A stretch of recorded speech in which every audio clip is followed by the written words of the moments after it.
Sa tahimik na bayan ng Robinson sa Texas, isang galit na tawag sa siyam na isa-isa ang bumasag sa katahimikan ng umaga noong ika-9 ng Nobyembre, 2005. Iniulat ni Darlene Gentry, isang rehistradong nurse, na natagpuan ng kanyang asawang si Keith na binaril sa kanilang kama. Naglunsad ito ng investigasyon na bumukas sa tila perpektong buhay ng isang gintong mag-asawa. Ang kanilang kwento na nagsimula bilang isang fairy tale na pag-iibigan ay nauwi sa isang bangungot ng sama ng loob, pananalapi at pagkakanulo. Sa likod ng harapan ng kanilang masayang pamilya na may 3 maliliit na anak na lalaki, isang mas madilim na katotohanan ang itinatago na nagtatapos sa isang malamig na aksyon na mag-iiwan sa isang komunidad sa pagkabigla at isang pamilya na walang hanggan. Bago tayo sumabak, maglaan ng ilang sandali na pindutin ang like button at mag-subscribe lang kung talagang nasisiyahan kang tuklasin ang mga kwentong ito kasama ako, at sabihin sa akin sa mga komento kung saan ka nanonood at kung anong oras na sa iyong orasan. Palaging nakakamangha na makita ang aming komunidad na kumukonekta sa buong mundo. Ngayon, manirahan, idim ang mga ilaw at sabay nating lutasin ang nakakatakot na paglalakbay ngayong gabi.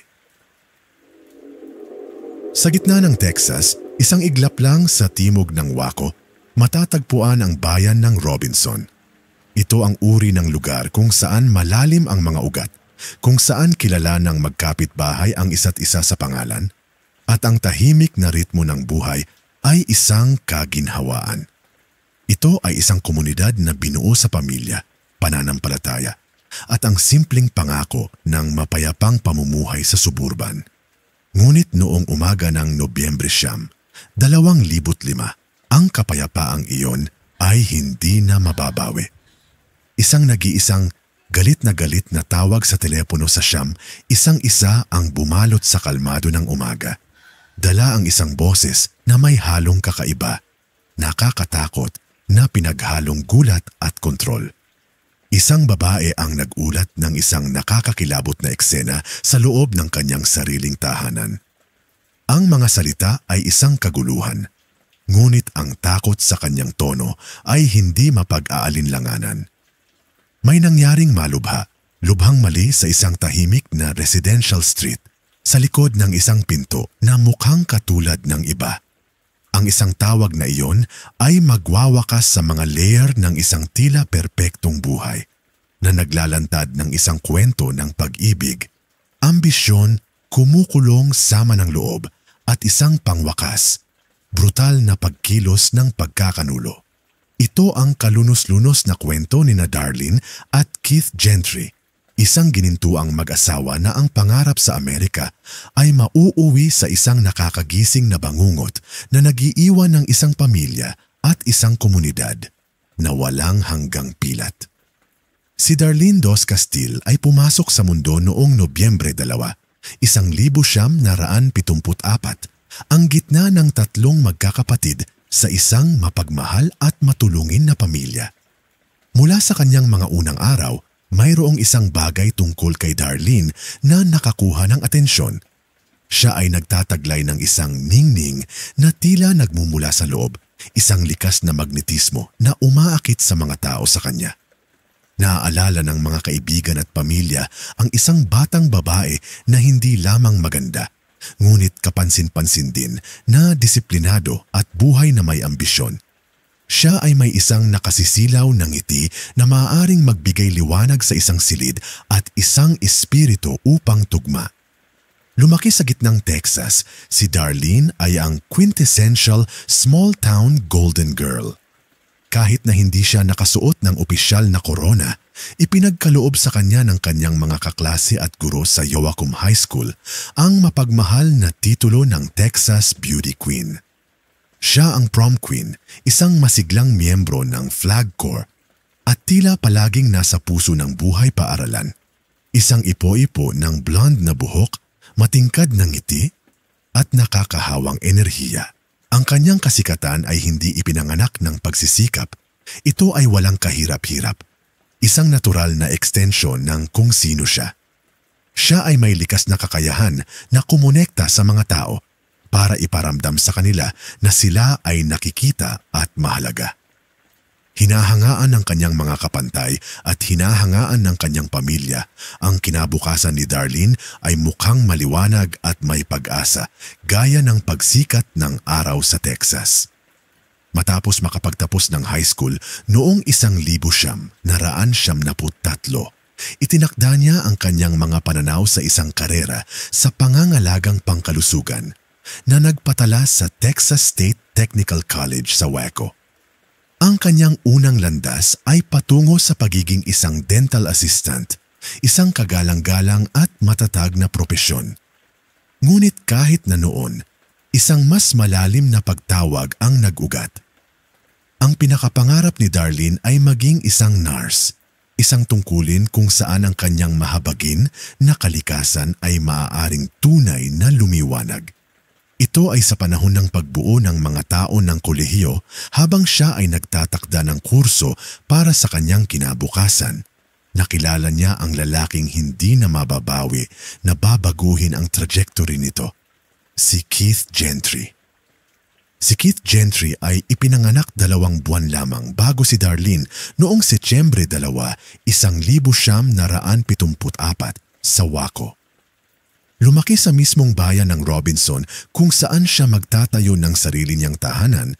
Siya ang minamahal na anak ni Wayman at Glenda Gentry. Lumaki na may 2 kapatid na babae at isang malaki, mahigpit na pamilya. Nakintal si Keith sa mga pagpapahalaga ng katapatan at pagsusumikap. Sa Robinson High School, hindi siya ang maingay na sentro ng atensyon tulad ni Darlene, mas tahimik ang lakas niya. Nakilala siya sa kanyang pagiging madaling makisama, pagiging maaasahan, at isang malalim na kabaitan na sumasalamin sa lahat ng nakakakilala sa kanya. Hindi niya kailangan ng spotlight. Kontento siya sa pagiging maaasahang pundasyon para sa kanyang mga kaibigan at pamilya. Habang si Darlene ang spark, si Keith ang steady flame.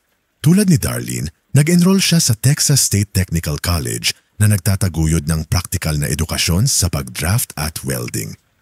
Ang landas na ito ay humantong sa kanya sa isang ligtas na posisyon bilang isang engineering assistant sa isang lokal na kumpanya ng utility na naglalagay ng batayan para sa isang matatag, responsableng hinaharap. Si Keith ay isang tagapagkaloob sa kanyang kaibuturan. Nakatuon siya, masigasig, at nag-iisip na tungkol sa uri ng lalaki na gusto niyang maging at sa pamilyang inaasahan niyang mabuo balang araw. Nang sa wakas ay tumawid ang kanyang landas sa Darlene's, ang kimika ay madalian at electric. Ito ay ang uri ng koneksyon na parang kapalaran, isang magnetic pull na hindi maaaring baliwalain ni isa. Mabilis at malalim ang pag-ibig nila at para sa lahat ng nakakita sa kanila na magkasama, parang perfect match ito.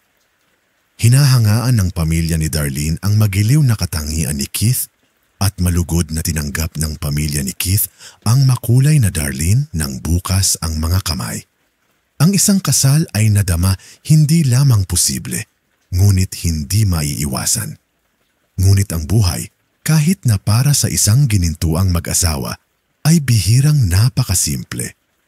Pagsapit ng 1977,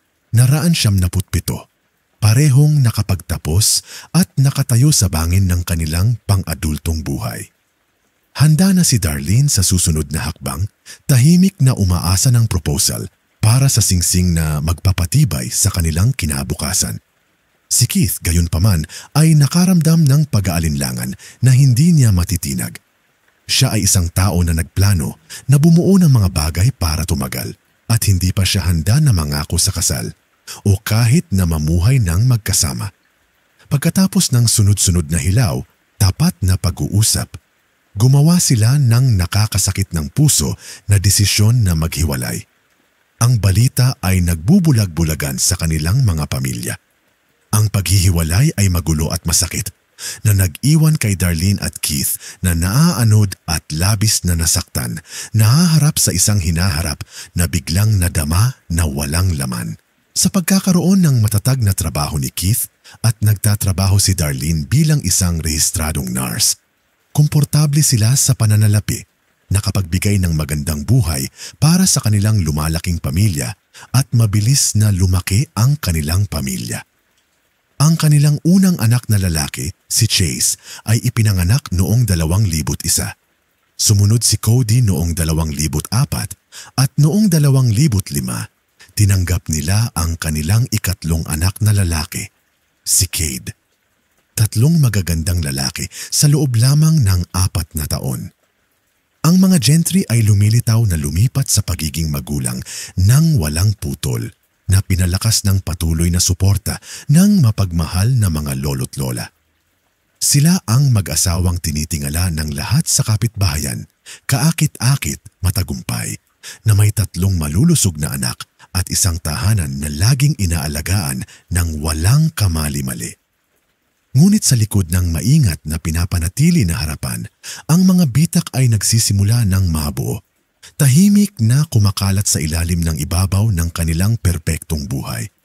Ang katotohanan ay ang trabaho ni Keith bilang isang engineering assistant ay madalas na humihingi ng paglalakbay na iniiwan si Darlene na mag-isa upang pamahalaan ang walang humpay na mga pangangailangan ng isang full-time na karera sa pag-aalaga at ang magandang kaguluhan sa pagpapalaki ng 3 napakabatang lalaki.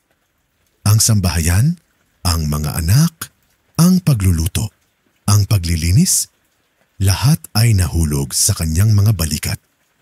Gayunpaman, kahit na nasa bahay si Keith, ang dinamika ay hindi nagbago ng malaki.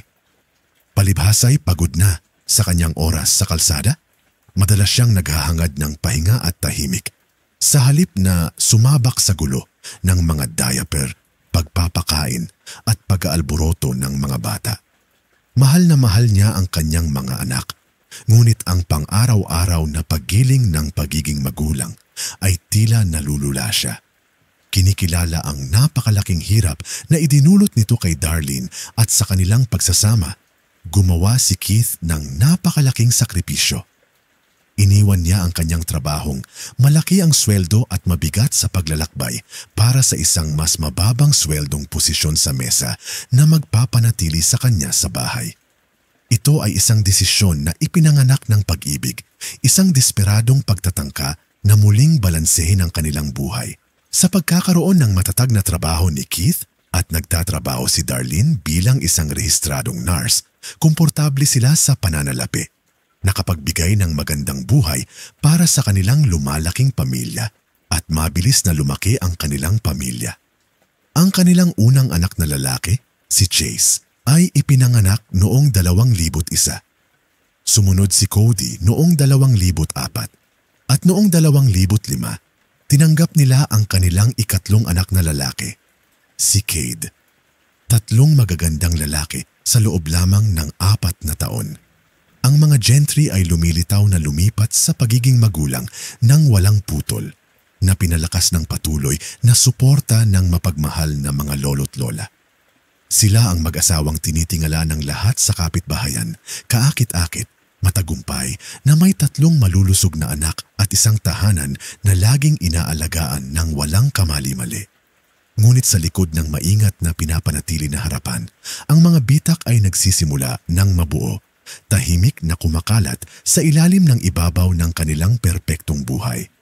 Ang katotohanan ay ang trabaho ni Keith bilang isang engineering assistant ay madalas na humihingi ng paglalakbay, na iniiwan si Darlene na mag-isa upang pamahalaan ang walang humpay na mga pangangailangan ng isang full-time na karera sa pag-aalaga at ang magandang kaguluhan sa pagpapalaki ng 3 napakabatang lalaki.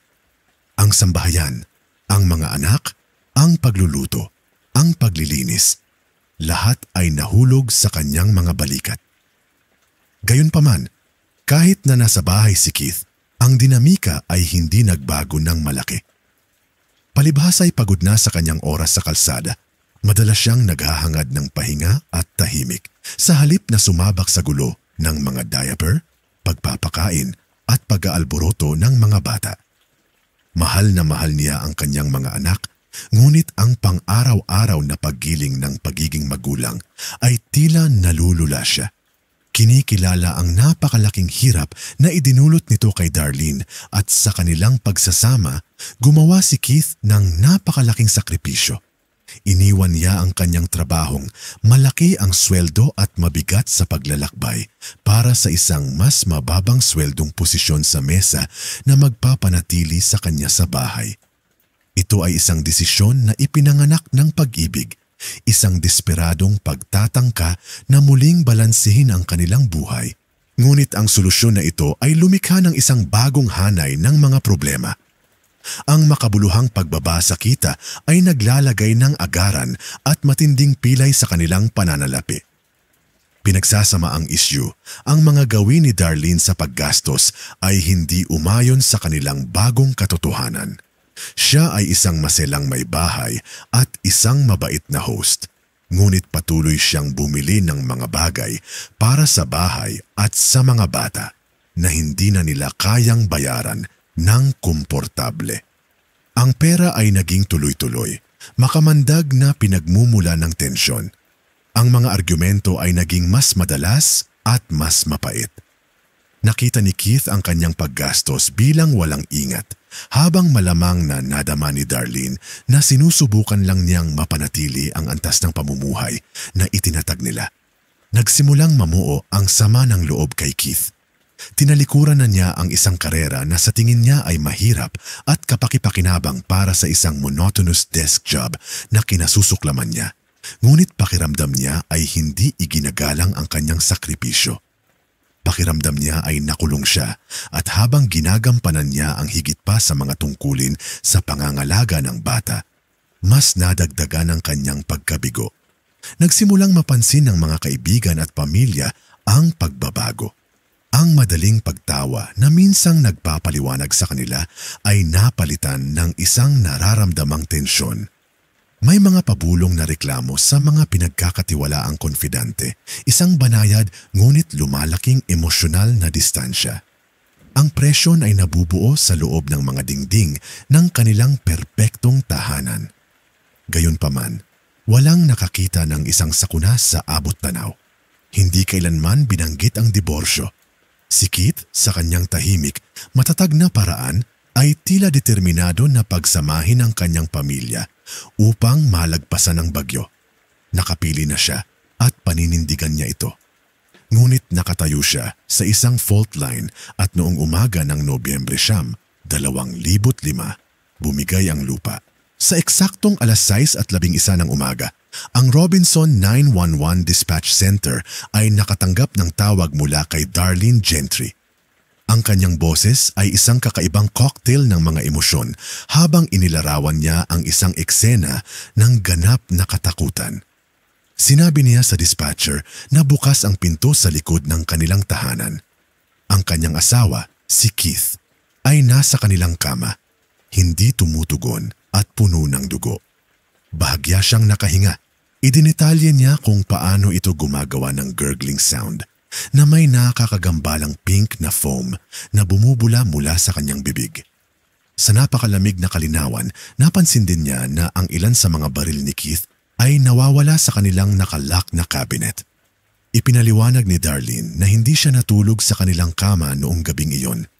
Ang kanilang bunsong anak na lalaki, ang 18 buwang gulang na si Cade, ay hindi mapakali at makulit. Para pakalmahin siya, sinabi niya, dinala niya siya sa isa pang kwarto kung saan natutulog na ang kanilang 2 nakatatandang anak na lalaki. Pinapanood niya ang isang pelikula para sa kanila, paliwanag niya at nanatili sa silid kasama ang kanyang 3 anak na lalaki. Sa kalaunan ay nakatulog din. Sinabi niya na hindi siya nagising hanggang 6:00 ng umaga, kung saan natuklasan niya ang bukas na pinto sa likod at ang kanyang malubhang na sugatan na asawa.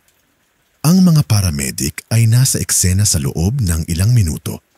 Natagpuan nila si Keith tulad ng inilarawan ni Darlene, nakakapit sa buhay sa pamamagitan ng pinakamanipis na mga sinulid.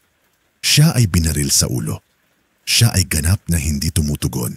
at ang pink na foam ay isang katakot-takot na senyalis ng sakuna na pulmonary edema na nagre-resulta mula sa matinding trauma sa utak. Alam nilang halos wala na ang kanyang mga pagkakataon. Siya ay isinugod sa Hillcrest Baptist Medical Center sa Waco at nilagyan ng life support, ngunit ang kanyang mga pinsala ay masyadong malala. Hindi na nagkamalay si Keith Gentry. Pagkalipas ng 2 araw, noong 11 ng Nobyembre, 2005, siya ay opisyal na idineklara na patay na. Ang una ay isang medikal na emerhensya ay naging isang ganap na pagsisiyasat sa homicide.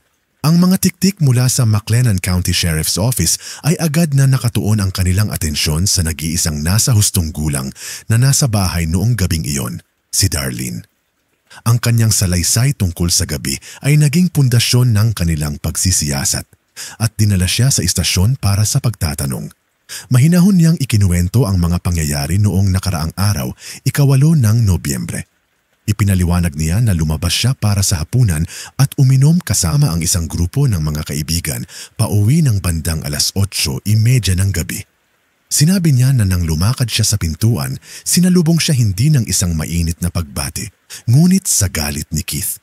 Ayon kay Darlene, may nakita siyang resibo mula sa restaurant, isa pang katibayan ng itinuturing niyang irresponsableng paggastos nito. Nagkaroon ng pagtatalo.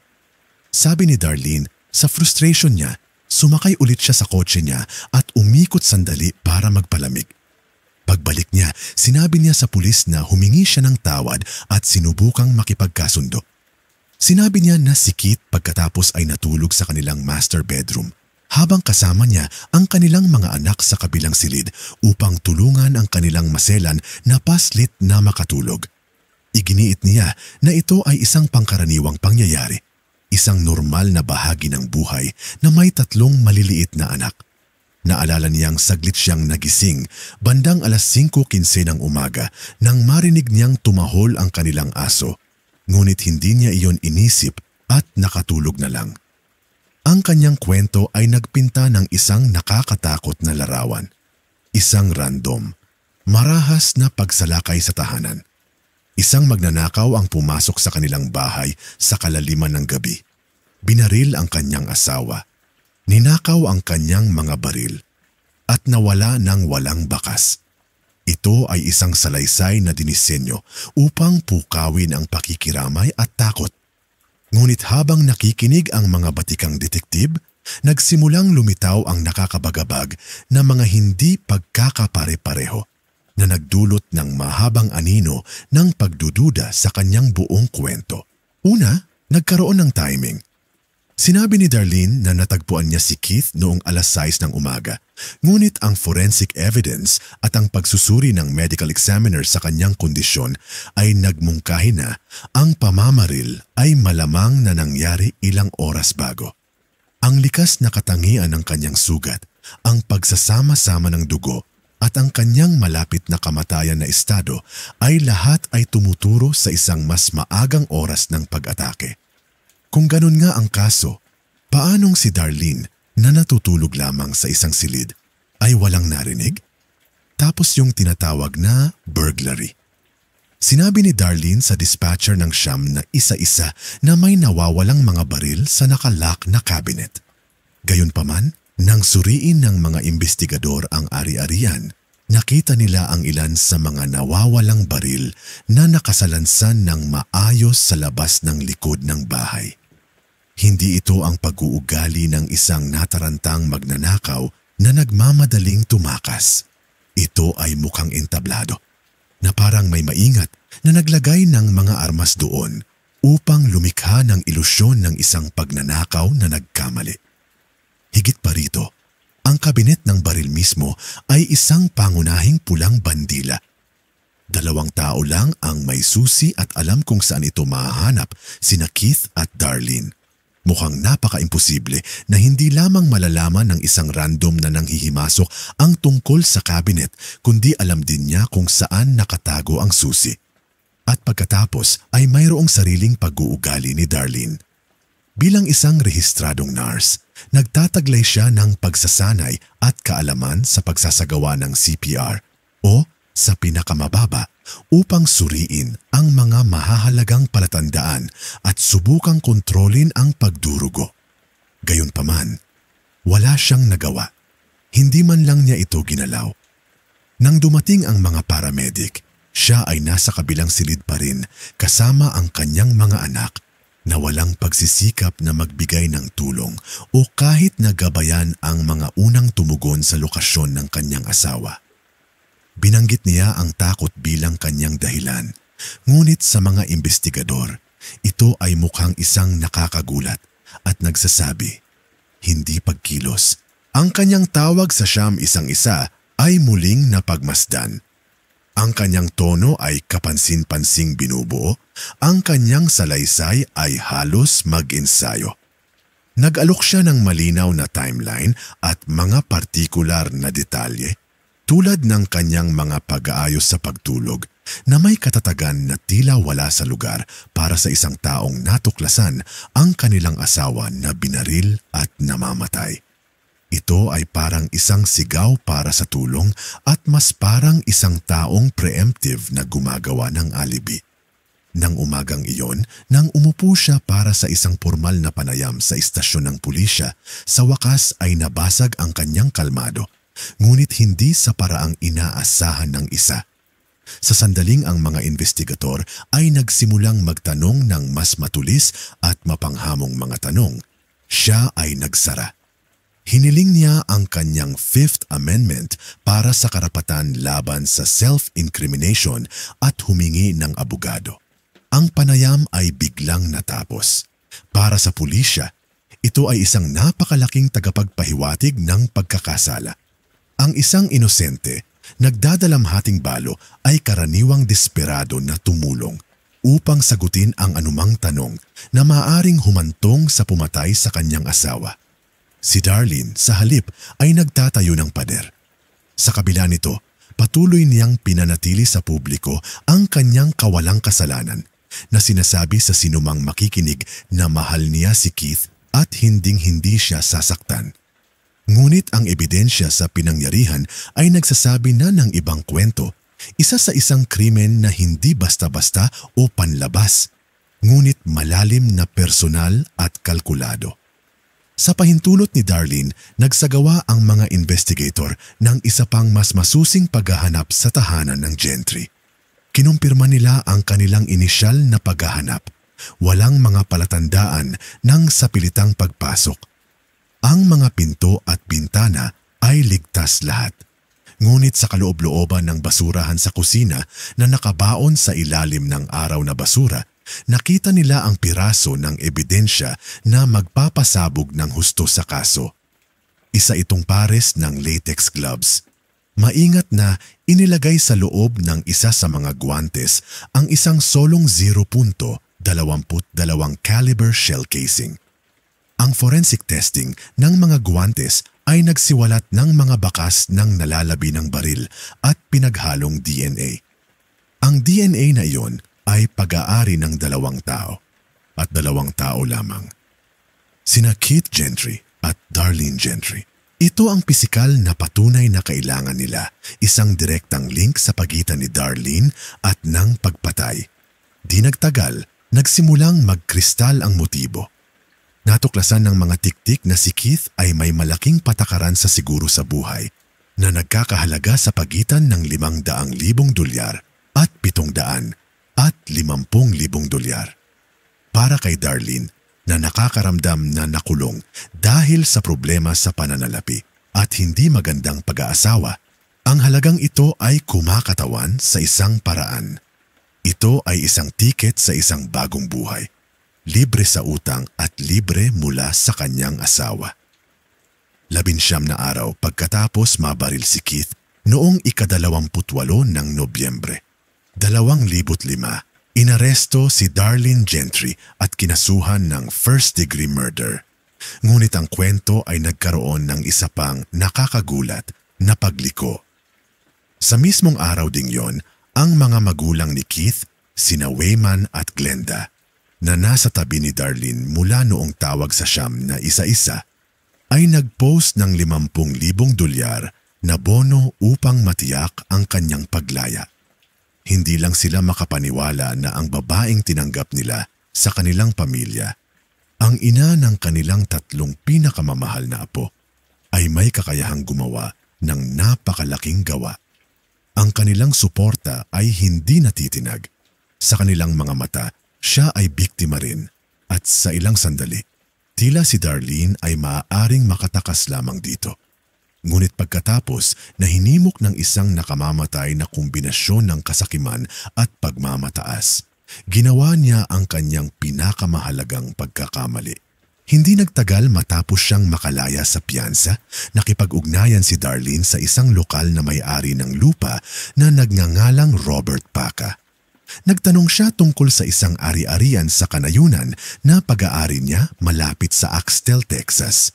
Itinatampok sa lupain ang isang maliit, tahimik na lawa at sinabi ni Darlene kay Paca kung paano nito ipinaalala sa kanya ang panaginip ni Keith, isang panaginip na pangingisda ang kanilang mga anak. Ito ay isang nakakaantig, sentimental na pag-iisip. Ngunit pagkaraan ng ilang linggo, muling tinawagan ni Darlene si Paca. Sa pagkakataong ito ay may kakaiba at nakakabagabag na kahilingan. Tinanong niya kung maaari niyang punan ang lawa. Nakakagigil ang biglaang pagbabalik. Bakit gusto niyang sirain ang mismong tampok na umano'y nagpapaalala sa kanya ng panaginip ng kanyang yumaong asawa? Ang instincts ni Paca ay sumisigaw na may mali. Naguguluhan at naghihinala, ginawa niya ang tama. Tumawag siya sa mga awtoridad. Naintriga agad ang mga tiktik. Kung gusto ni Darlene na mapuno ang lawa na yon, marahil ay dahil ito ay nagtatago ng isang bagay na hindi niya gustong matagpuan. Mabilis na naayos ang paghahanap. Ang mga maninisid ay ipinadala sa madilim na tubig at hindi nagtagal upang mahanap nila ang kanilang hinahanap. Nakapatong sa silt sa ilalim ng pond ang isang 0.22 caliber revolver. Kapareho ito ng kalibre ng shell casing na natagpuan sa latex glove. Iyon ang sandata ng pagpatay. Ngayon, ang mga investigador ay may armas, ngunit kailangan pa rin nilang hindi maikakaila na i-konekta ito kay Darlene. Kailangan nilang patunayan na alam niyang naroon ito. Bumalik sila kay Robert Paca at humingi ng tulong sa paglalagay ng bitag. Pumayag naman siya. Tinawagan ni Paca si Darlene na nagkunwaring handa niyang pagbigyan ang kanyang kahilingan. Sinabi niya sa kanya na siya ay naghahanda para punan ng lawa, ngunit ipinaliwanag na una, kailangan niyang alisan ng tubig ang lahat ng tubig.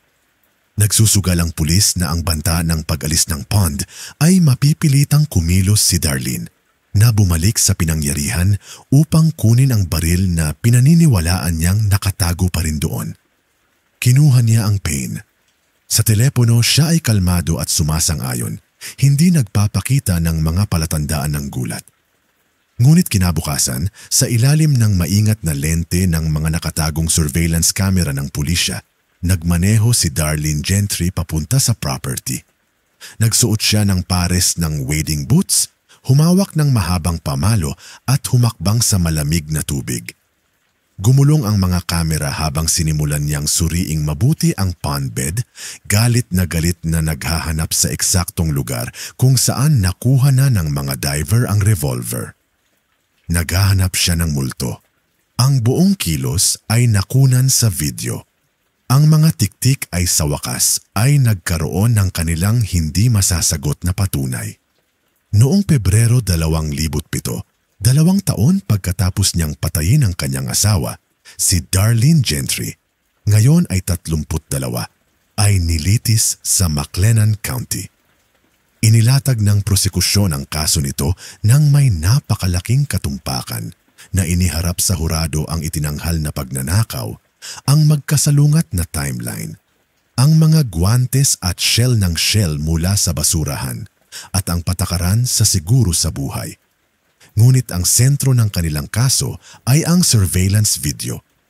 Tahimik na pinagmamasdan ng hurado ang nagdadalamhating balo na tumatawid sa lawa, desperadong hinahanap ang sandata na ginamit niya sa pagpatay sa kanyang asawa habang ito ay natutulog. Ito ay isang sandali ng dalisay, hindi maikakaila na pagkakasala, isang visual na kumpirmasyon ng kanyang malamig na panlilinlang. Ang kanyang pangkat ng depensa na nakaharap sa isang bundok ng hindi malulutas na ebidensya ay pinili na huwag tumawag ng isang saksi. Noong 8 ng Pebrero, 2007, pagkatapos ng 5 araw na paglilitis, inihatid ng hurado ang hatol nito na nagkasala ng first degree na pagpatay. Si Darlene Gentry ay sinentensyahan ng 60 taon sa bilangguan. Nagtalo ang prosekusyon na ang kanyang mga motibo ay isang nakakalason na timpla ng emosyonal na desperasyon at kasakiman sa pananalapi. Nais niyang takasan ang kanyang kasal nang walang mantsa ng diborsyo. Gusto niya ang kanyang kalayaan at gusto niya ang kalahating $1,000,000 na pagbabayad na dumating sa pagkamatay ni Keith.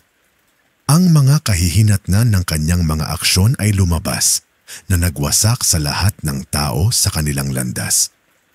Noong 2010, ipinagkaloob ng isang hukom ang permanenteng kustodiya ni Chase, Cody at Cade sa kanilang mga lolo't lola sa ama sina Wayman at Glenda.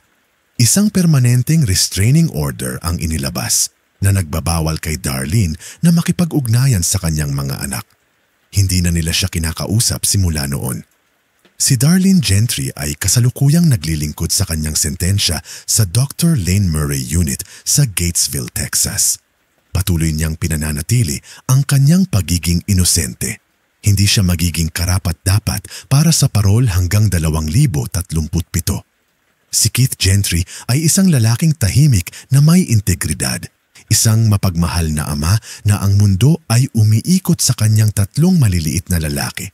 Siya ay isang anak, asawa at tagapagkaloob na pinili ang pamilya kaysa sa personal na ambisyon na isinakripisyo ang kanyang sariling kaligayahan upang mapanatili ang kanyang mundo.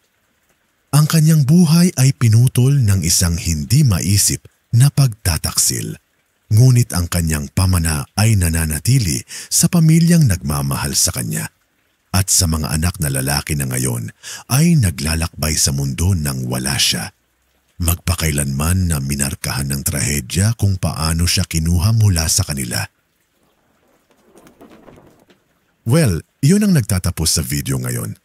Talagang umaasa akong nagbigay ito sa iyo ng mahalagang insight sa ilan sa mga pinakanakaligtaan na mga kaso sa buong taon. Kung nakita mong kawili-wili ito, mangyaring isaalang-alang ang pag-like, pag-subscribe at pag-on ng mga notification upang manatiling updated at hikayatin kami. Salamat muli sa iyong oras at suporta. Marami pa sa daan, kaya manatiling nakatutok.